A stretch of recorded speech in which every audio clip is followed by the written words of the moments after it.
It's late. You're tired. You promised yourself you'd sleep an hour ago. And yet, your thumb keeps moving, pulling down one more headline, one more disaster, one more reason to feel afraid. You're not enjoying this. You can feel it making you worse. So why can't you stop? Loneliness, fear, love, loss. The emotions we hide. You're watching the Njinji studio. There's a word for this now. Doomscrolling. The compulsive pull to keep consuming bad news. Long past the point where it helps, long past the point where it even feels good. And the strangest part is that it feels almost like hunger. You scroll the way you'd eat when you're not even hungry, reaching for one more, then one more, never quite satisfied. As if somewhere in you believes the next headline will finally fill you. It never does, because the feed is a bottomless plate. There is always more bad news. The supply never runs out, and your appetite for threat, as we'll see, was built to never switch off. So you sit in the dark, feeding on fear, getting more anxious with every bite, and unable to put the plate down. Not because you're weak, because something very old in you is convinced that this scanning for danger is keeping you alive. To understand why, you have to meet the part of your brain that thinks it's still living on the savannah. If you're new to the studio, welcome. This is where we sit with the hardest parts of being human. Loneliness, the restless mind, the quiet weight no one talks about. No easy answers, just the real ones. If that's the kind of thing you've been looking for, subscribe and stay a while. We're only getting deeper from here. Your brain has a negativity bias. It weights bad news far more heavily than good. And for most of human history, that bias kept you alive. The ancestor who shrugged off the rustle in the grass got eaten. The one who treated every threat as urgent and real survived to pass on that wiring.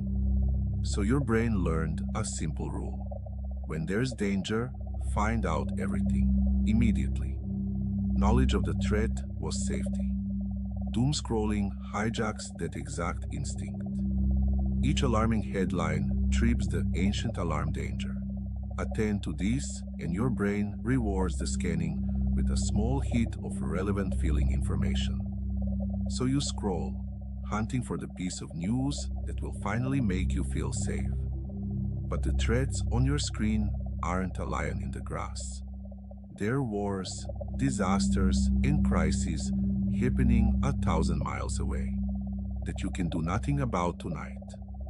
Your survival system was built for dangers you could run from or fight. It has no setting for a threat you can only watch. So the alarm just keeps ringing. You keep scanning. And the safety the scanning promises never comes because there's nothing here you can actually act on. Only more to fear. And the feed is designed to keep that alarm ringing because your anxious attention is the product. The same variable reward that runs a slot machine runs your timeline. You never know what the next pull will bring, and that uncertainty is exactly what makes it so hard to stop.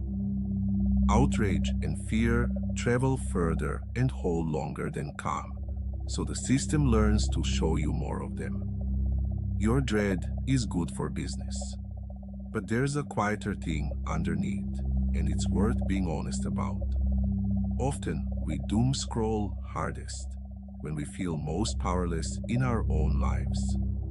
The scrolling becomes a way to feel like we're doing something about a world that feels out of control without having to sit with how little, tonight, we actually can.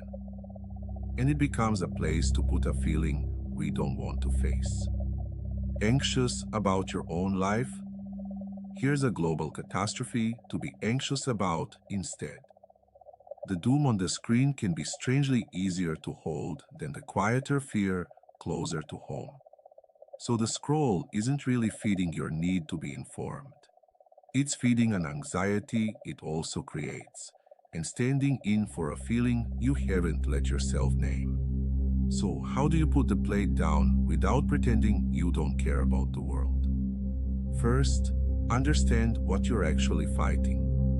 Not a lack of willpower, but an ancient alarm and an engineered feed. You don't out-willpower that. You starve it. Starve it of access. The single most effective move is distance the phone out of the bedroom, the news apps off the home screen. A real boundary on when you let the feed reach you. Decide when you're informed. Don't let the feed decide for you at midnight. Starve it of the open loop. Doom feels urgent because it's endless and unresolved. So give it edges. Read the news once, deliberately, from a source that informs rather than inflames, then close it. A finished plate, not a bottomless one. And convert the helplessness into something real.